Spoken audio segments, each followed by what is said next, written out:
Sa totoo lang talaga, ang pagpasok natin dito sa social media, wala naman talaga nag-utos dito, kundi ang sistema dito, nakikita natin sa iba na mayroong mga nagtatagumpay. Yun talaga ang tunay na dahilan kung bakit tayo mga baguhan, na-encourage din tayo na sumali. Diba?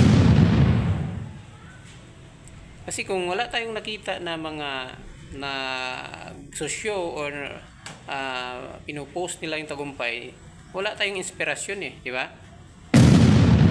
Tulad nun, yung pinapanood ko lagi na BMAX sa TV. Pinapakita niya kung magkano yung earnings niya sa Reels at pinapakita niya mismo yung cash niya. Hindi ako naniniwala doon na nagyayabang siya. Kasi ang sabi ng iba, pag nagpakita ng mga tagumpay or blessings or cash na pinagkakitaan dahil sa pagbablog, nagyayabang na yan. Siguro kanya-kanyang interpretasyon.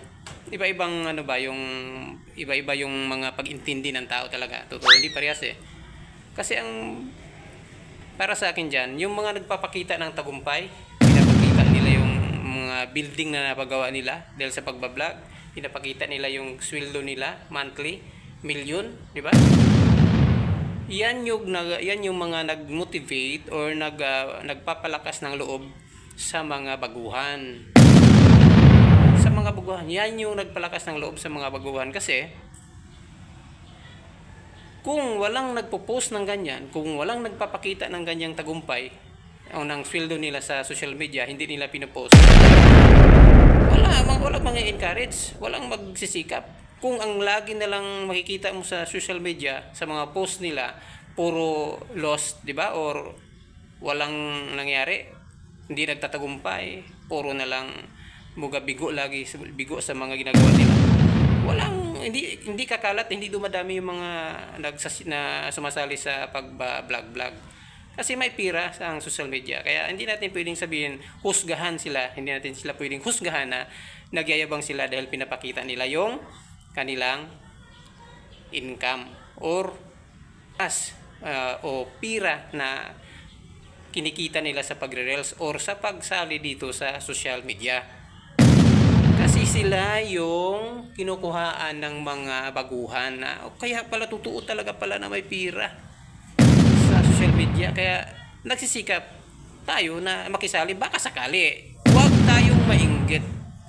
Yun ang katotohanan, huwag mainggit. Gawin mo silang motivation or parang susi sila ba na sila nga nakayanan, ako pa kaya magsisikap din ako, baka sakali magtagumpay ako dito. Total wala naman nag-utos kusang loob mo yan. Kaya sa mga opinion ng iba dyan na may vlogger na nagsabi na pagyayabang lang daw yung pagpapakita ng mga cash or income sa pagre-reels, yung mga tagumpay na naipatayo nila, pagyayabang lang daw yan, siguro opinion niya lang yun, sa kanya lang yun. Pero ang karamihan dyan, para sa akin, opinion ko rin, paningin ko, hindi. Pinakita nila yan para magkaroon tayo ng lakas ng loob na magsikap. So, yun nga, iniulit ko, iba-iba ang mindset ng tao. Yung iniisip, iba dyan na inggit agad pag nakita na nagtagumpay siya, alaki ng sinisweldo niya, nakapagawa siya ng building, nakabili ng sasakyan, nagaganda. Yung iba inggit. Dapat gawin mo dyan, isipin mo rin, balang araw magkaroon din ako niyan, so magsikap ako. Kasi galing din yan sa wala mga yan. Nagtagumpay sila kasi nagsisikap sila. Diba? Yun sana. Pero sa mga ganong mindset na pagyayabang ang sinasabi pag nagpapakita ng mga cash or ng sweldo nila or ng sweldo kung magkano, ganyan, pagyayabang ang nasa isip nyo, so sa inyo yon. Kasi hindi lahat ng tao ba parehas nyo ng isip. Ang iba dyan tulad ko, ang inisip ko, motivation yan, para maingganyo tayo. Binibigyan tayo ng pag-asa nila na gawin nyo rin, magsikap rin kayo, makuha nyo rin itong nakukuha namin, ganon.